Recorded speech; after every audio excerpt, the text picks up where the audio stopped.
Squamous cell carcinoma সেটা আমাদের স্কিনের লেয়ারের নিচে আমাদের যে সেলগুলো থাকে বা কোষগুলো থাকে তার মধ্যে যদি সেটা ক্যান্সারাস হয়ে যায় তখন কিন্তু সেই সেলগুলো দ্বিগুণ আকারে বাড়তে থাকে, মানে মাল্টিপ্লাই হয়ে বাড়তে থাকে। খুব র্যাপিড কিন্তু এই যে কার্সিনোজেনিক যে সেলগুলো রয়েছে খুব র্যাপিডলি কিন্তু সেগুলো বাড়তে থাকে।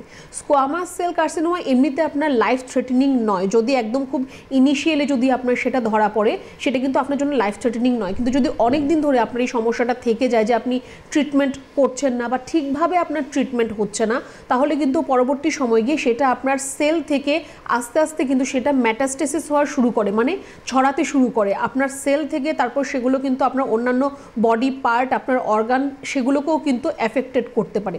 বেসিক্যালি স্কোয়ামাস সেল কার্সিনোমা যেটা, সেটা মুখের মধ্যে যে কার্সিনোমা বা যেটা সিএ ক্যান্সার যেটা হয় তার মধ্যে স্কোয়ামাস সেল কার্সিনোমা বেশি দেখা দেয়।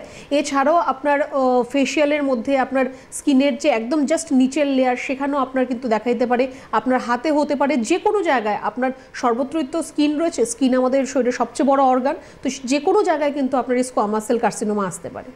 একদম